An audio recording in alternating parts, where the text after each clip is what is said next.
کہ سب سے جو بڑا سیاہ کارنامہ یزید نے سر انجام دیا تھا وہ کیا تھا؟ امام علی مقام امام حسین رضی اللہ تعالیٰ عنہ کو شہید کروایا اور جتنے بھی میدان کربلا میں شہید ہوئے۔ دوسرا سیاہ کارنامہ اس کا کیا تھا کہ اس نے مدینہ پر حملہ کروایا۔ اب اس کو بھی سماعت فرما لیجیے، مختصر میں اس کا عرض کرتا ہوں خلاصہ تاکہ آپ کو بات سمجھ آ جائے۔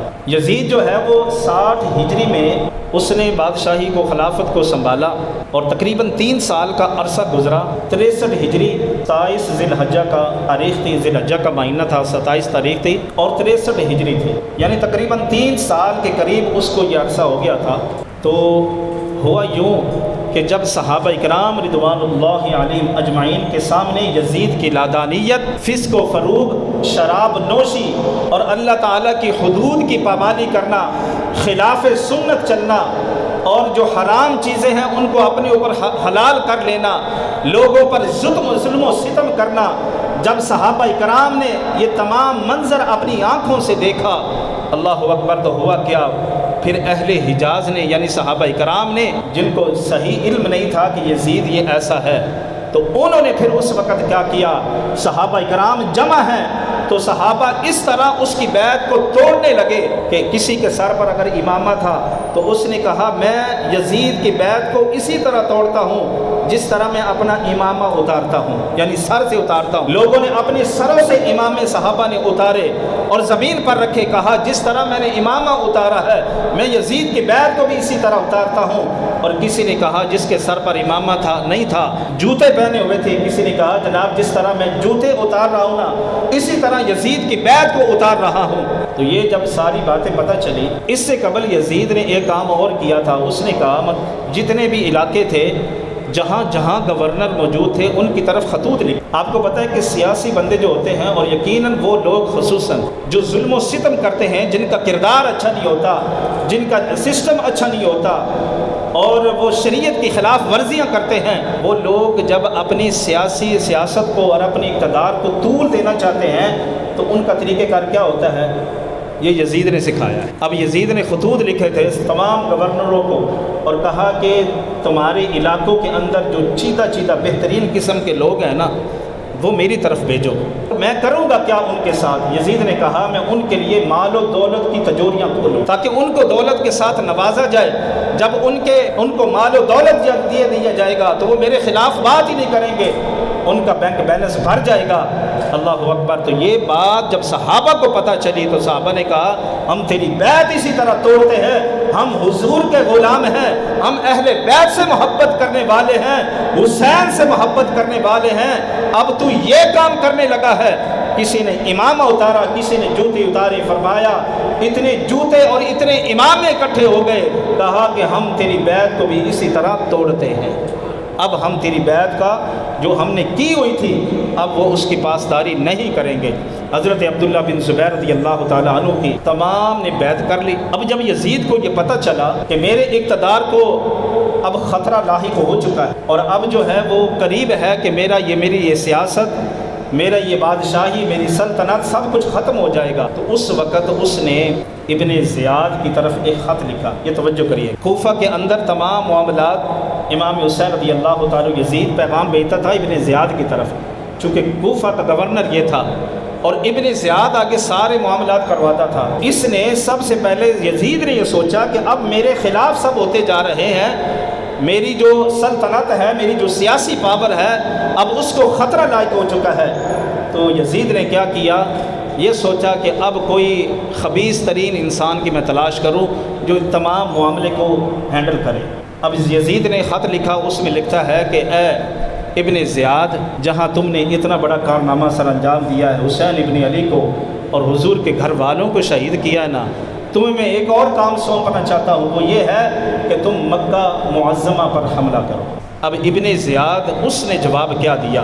اب جواب بھی سماعت کریے اور دل سے بتائیے کہ وہ اس نے بھی ظلم میں شامل تھا، لیکن جب اس نے یہ خط لکھا نا کہ مکہ معظمہ پر حملہ کرو تو ابن زیاد کہنے لگا کہ اے یزید، جواب کیا دیا؟ کہا کہ پہلے تم نے مجھ سے ایک جرم کروایا ہے کہ نواسہ رسول صلی اللہ تعالیٰ علیہ وسلم کو شہید کروایا ہے، اور اور کہا ایسے فاسق کی اب میں اطاعت نہیں کروں گا کہ کوئی دوسرا جرم میں کروں۔ بات سمجھ آ رہی؟ ابن زیاد نے بھی کہا کہ یہ تو بہت بڑا فاسق ہے جس نے پہلے مجھ سے ایک گناہ کروایا ہے اور پھر مجھے دوسرے گناہ کی طرف، دوسرے جرم کی طرف لے جانا چاہتا ہے۔ کہا میں یہ اب کام نہیں کرنے والا۔ اب اس نے کیا کیا؟ مسلم بن عقبہ کو لشکر دیا، اور لشکر کتنا بڑا ہے؟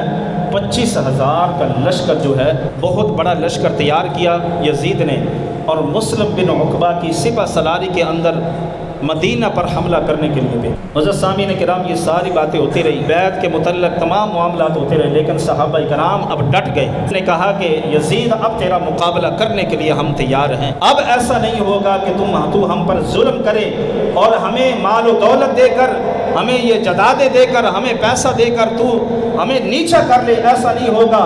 ہم محمد عربی کے غلام ہیں، جان تو دے سکتے ہیں لیکن تیری حمایت کبھی نہیں کریں گے۔ حسینی کردار کو اپنایا نا۔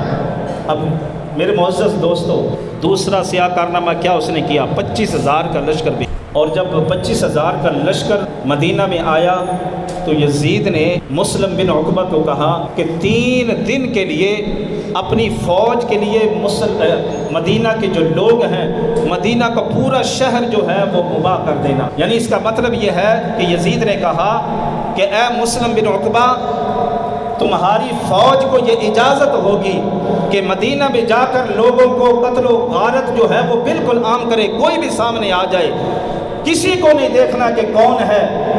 یہ حکم ہوا کہ سب سے پہلا تم نے کام کیا کرنا ہے، 3 دنوں میں 3 دن مدینہ تمہارے لیے حلال ہوگا، مباح ہوگا، قتل و غارت بھی عام ہو گئی، لوگوں کے گھروں میں لوٹ گسوٹ کا بازار گرم ہو گیا، اور تیسرا ظلم یہ ساتھ کیا کہ وہ ہماری بہنیں، وہ ہماری بچیاں جو بالکل شادی شدہ نہیں تھی، کنواری عورتیں تھیں، 1000 عورتوں کے ساتھ انہوں نے، ان ظالموں نے ظلم کیا۔ اور روایات کے اندر آتا ہے، تاریخ کتابوں کے اندر آتا ہے کہ 1000 عورتوں کے ساتھ جب انہوں نے ظلم کیا تو وہ 1000 عورتیں حاملہ ہوئیں۔ استغفر، اتنا بھی کوئی ظلم کرتا ہے؟ لوٹ مار کا بازار گرم ہوا، لوگوں کا قتل عام کیا گیا، اور کس قدر قتل ہوئے؟ علماء کرام نے لکھا ہے اپنی تاریخ کی کتابوں کے اندر کہ 700 قرہ جو قاری حضرات سے وہ شہید ہوئے، بچوں اور عورتوں کے علاوہ 10,000 مسلمانوں کو شہید کیا گیا۔ اس قدر ظلم و ستم کا بازار گرم کیا گیا 3 دن۔ اور سب سے بڑا ظلم تو یہ دیکھیے، وہ مسجد نبوی، وہ روضہ رسول، وہ مدینہ جہاں میرے آقا علیہ الصلوۃ والسلام نے جب قدم رکھے، ابراہیم نے قدم رکھے مکہ میں تو حرم بنا دیا، جب میرے آقا نے مدینہ میں قدم رکھے تو مدینہ کو حرم بنا دیا۔ اور پھر وہ روضہ رسول صلی اللہ تعالی علیہ وسلم، وہ جگہ کہ آپ کا منبر اور آپ کا روضہ مبارک، اس کے درمیان جو جگہ ہے، یزید کی طرف سے ظلم و ستم کی انتہا دیکھیے کہ اس درمیان جو ہے گھوڑوں کو باندھا گیا، اس کے لشکر کے گھوڑوں کو، وہاں پیشاب بھی ہوتا رہا، ناپاکی بھی ہوتی رہی، غلاظت بھی ہوتی رہی، اور 3 دن تک جو ہے وہ اذان اور نماز بند ہو گئی۔ حضرت سعید بن مسیب رضی اللہ تعالیٰ عنہ حضور کے ایک صحابی تھے، مسلم بن عقبہ نے ان کو پکڑ کر جو ان کو مارنا چاہا، قتل کرنا چاہا، تو کسی نے کہہ دیا کہ یہ تو مجنون ہیں، ان کو چھوڑ دیجئے۔ تو حضرت سعید بن مسیب، حضرت ابن جوزی اس کو روایت کرتے ہیں کہ 3 دن تک جو ہے مسجد نبوی کے اندر کوئی اذان نہ ہوئی، کوئی نماز نہ ہوئی، اور منبر رسول اور آپ کے روضہ مبارک کے درمیان گھوڑے باندھے ہوئے تھے جو پیشاب بھی کرتے تھے، لید بھی کرتے تھے۔